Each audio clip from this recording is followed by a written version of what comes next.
The ground has shifted. Mifugo imeathirika, kukosa chakula.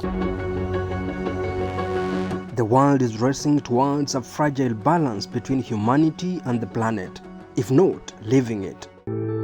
Ng'ombe anakosa manyasi, anakufa yote. Tunapitia shida ya chakula kwa sababu kwetu hakuna mvua.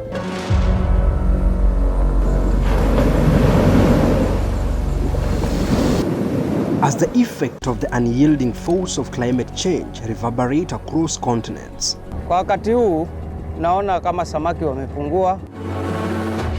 Unfortunately, the planet that provides basic needs to humans is increasingly reaching its tipping point.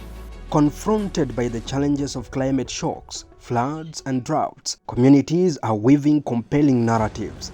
After all, they are navigating a new era where life is nothing but besieged. Community engagement and involvement and participation is very key to make sure we achieve the best out of this climate change mitigation and adaptation.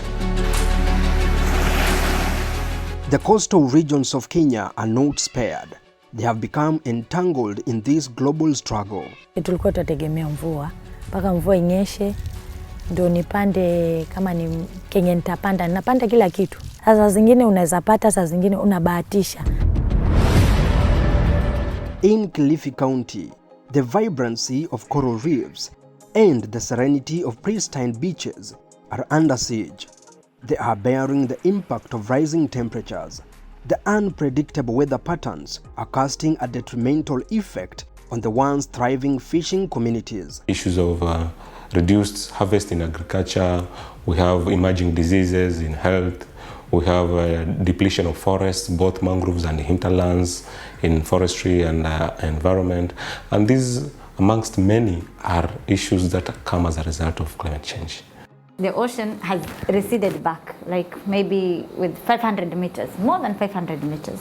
Scientists attribute the root cause of this global crisis squarely to human activities. The continuous burning of fossil fuels, deforestation, industrial emissions, and unsustainable agricultural practices have been identified as primary sources of rising green gas concentrations. One key area where climate change is having a negative impact at the coastal region is that sea water is rising its level. Africa contributes less than 4% of global green gas emissions. However, data indicates that climate change could lead to annual GDP losses ranging from 2% to 12% by 2050. This will potentially push millions more into poverty. With the escalating impact of climate change in Tana River County, recent floods have left a dark imprints, lost lives, and thousands of displaced locals. All bear witness to a deadly aftermath. Yenye imetuleta hapa ni mafuriko, nyumba zetu zilibebwa na maji. Tulipofika hapa hatuna makao, hatuna nyumba. Tangu tufike hapa hata maji ni shida kupata. On its part, Taita Taveta County is confronting a climate change crisis, with its environment and communities feeling the heat. Most of our water sources have dried up. Crops are drying up before even harvesting. The other issue is that because of climate change, there is loss of livestock.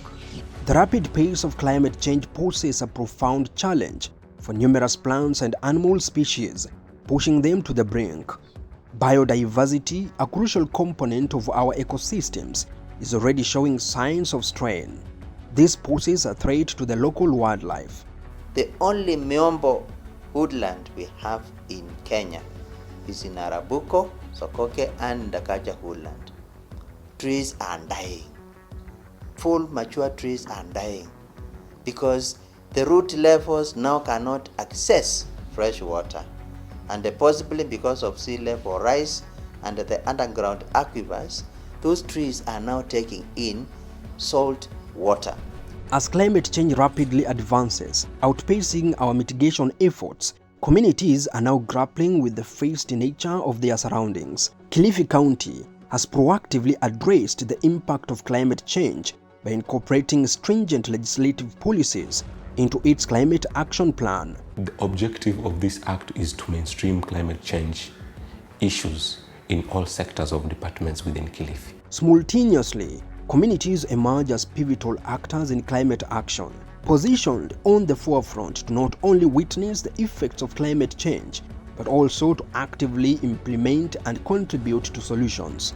And the community is very instrumental because they're the people who will accept this project, they're the people who will validate and agree that this is really true, that as a community we are facing this, and we have agreed that we need to adapt by choosing to subscribe to this strategy. The pursuit of climate action is a road lined with formidable challenges and obstacles that come with many faces. It was a requirement for the local grants for each and every county to allocate more than 2.5% of the total budget. Government, local communities, civil society, private sector, all have to work together to combat climate change. Otherwise, humanity is in danger. As the world's population continues to increase, the planet continues to encounter unprecedented pressures. This will impact how we live and work. The urgent call to safeguard our planet is not just a plea for change, but a collective responsibility shared by all. If we look after the land, it will look after us. But if we destroy it, well, it will definitely destroy us. And it is, but the time to act is now. Levis Msumba, KTN News.